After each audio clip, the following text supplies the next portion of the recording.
rin maintindihan ang ugali ni Senator Risa Ontiveros, and I do not appreciate, ano yung sinabi niya? I do not appreciate this kind of behavior and Sana ganun yung naging sagot sa simula pa. 'Di ba? Napakasimple. Simpleng tanong, dapat simpleng sagot. Nagkwento pa ng kwento na sinabi dati na walang kinalaman sa tanong ko. Just for the record, as a last point, Madam Chair, this is public funds and we're making inquiries about. Nagkasagutan sina Vice President Sara Duterte at Senadora Risa Hontiveros sa pagdinig ng Senado sa panukalang 2.037 bilyong 2025 budget ng Office of the Vice President, OVP, nitong Martes. Ito'y matapos usisain ni Hontiveros ang tungkol sa 10 milyong alokasyon para sa librong Isang Kaibigan na iniakda ng Vice Presidente at ipapamahagi sa mga bata sa mga pampublikong paaralan sa bansa. This is an example of politicizing the budget hearing through the questions of a senator. Ang problema niya? Kasi nakalagay yung pangalan ko doon sa libro. At yung libro na yan ibibigay namin sa mga bata at yung mga bata na yan may mga magulang na boboto. At yung pangalan ko nagkalat doon sa kung saan man ibibigay yung libro. Diin ni Duterte na nagsabi pang magpapadala siya ng kopya ng libro. Inawat ni Committee Chair Senator Grace Poe ang dalawa at sinabihan ng resource person na budget issue lang ang talakayin at wala ng iba. Madam Chair, this is an example of politicizing the budget hearing through the questions of a senator. Ang problema niya kasi, nakalagay yung pangalan ko doon sa libro. At yung libro na yan, ibibigay namin doon sa mga bata. At yung mga bata na yan, may mga magulang na boboto. At yung pangalan ko ay nagkalat doon sa kung saan man ibibigay yung libro. Madam Chair, we commit to send tomorrow everyone in this room a copy of the book. Madam Chair, hindi ko maintindihan yung ugali ng ating resource person. It is a simple question. Paulit-ulit na this is politicizing. Ang VP ang nagbanggit ng salitang boboto. Wala akong sinabing boboto. I'm simply asking, hindi ko ma-imagine we're making so much trouble, so much fuss about a 10 million peso item na itinatanong ko lang simpleng, what is the book about? At ilang kopya ang bibilihin ng gobyerno sa halagang 10 milyong piso at i-distribute. I don't appreciate this kind of attitude, Madam Chair.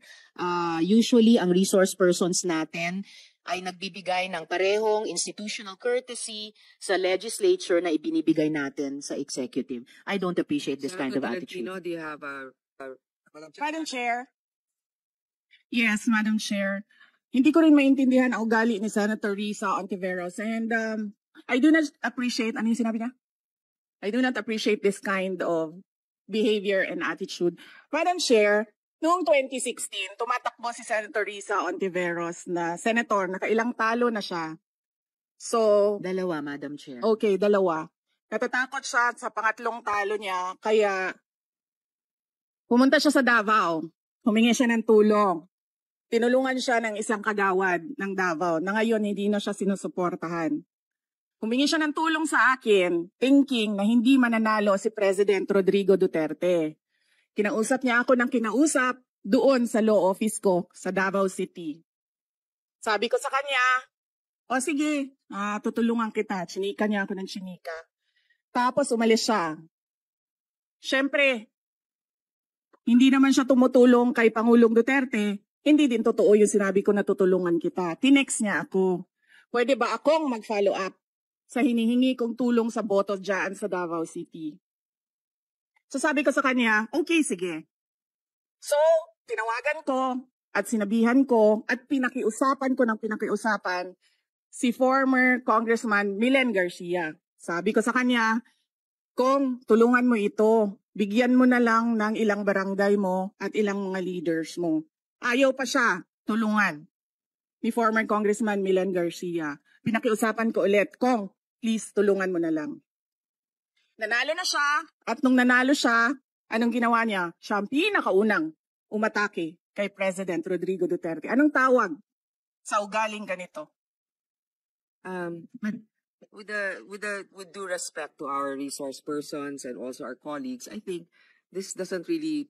I understand there's history among all of us here, but I think that we should really stick to the budget. And I think this is just being very objective. I would like to ask also, since we're going to be furnished a copy tomorrow, we can look at it and evaluate what the content of the book is.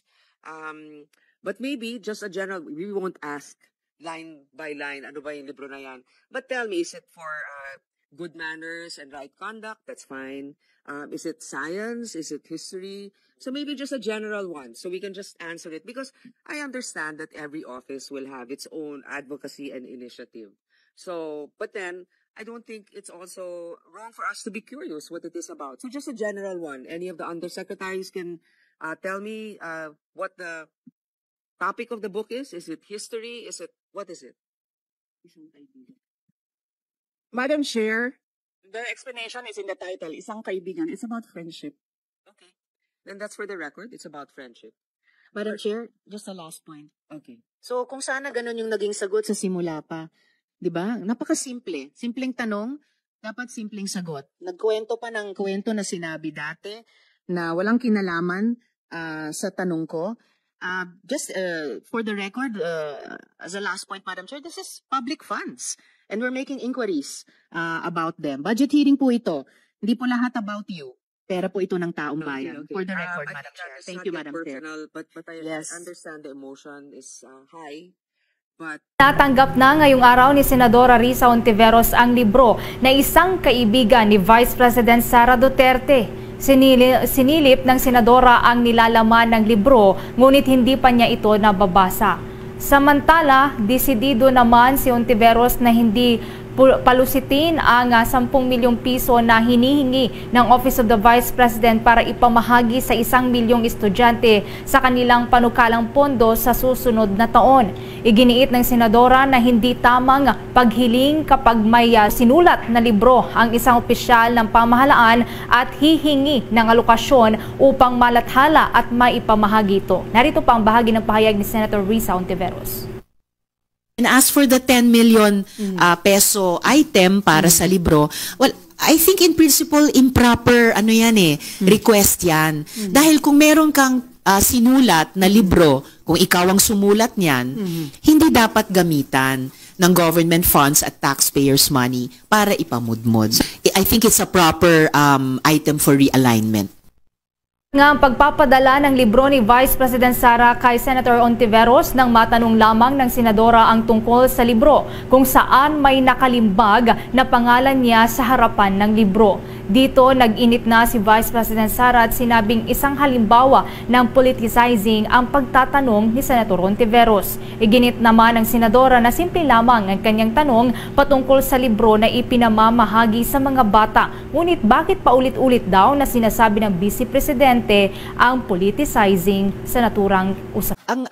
Ang naramdaman ko ay pagkagitla na naman. Ano naman ang kinalaman ng kwento niyang iyan, na kwento na niya dati, sa tinanong kong budget questions. Dinamay pa niya yung opening ceremony ng aming Akbayan Party Congress na wala rin kinalaman sa budget ng OVP. Ako po ay isang taong marunong tumanaw ng utang na loob, lalo na sa taong bayan. Pero kung umantong ang isang administrasyon sa patayan or paglustay ng kabanang bayan, ibang usapin na yan. Anyway, sinabi ni VP Sara, doon naman niya ako tinulungan. So, ano yung isinusumbat niya? Actually, ang alaala ko sa pagkita namin noon, kasi tuwing pupunta ako sa Davao, whether nung rep pa ako ng Akbayan sa House or ngayon nagtatrabaho sa Senado, SOP magko-courtesy call sa local chief executive. And what I remember very clearly nung 2016 pagkita namin, nagpasalamat ako sa kanya dahil sa suporta ng Davao City Government sa kampanya ng Akbayan laban sa aerial spraying at saka sa GMO. So yun yung pinaka-naalala kong usap namin, dalawang agricultural issue. So, hindi ko talaga maisip paano konektado yung lumang kwento niyang yun at yung ganyang sumbat sa budget question sa kanyang opisina na hindi naman niya nasagot ng maayos.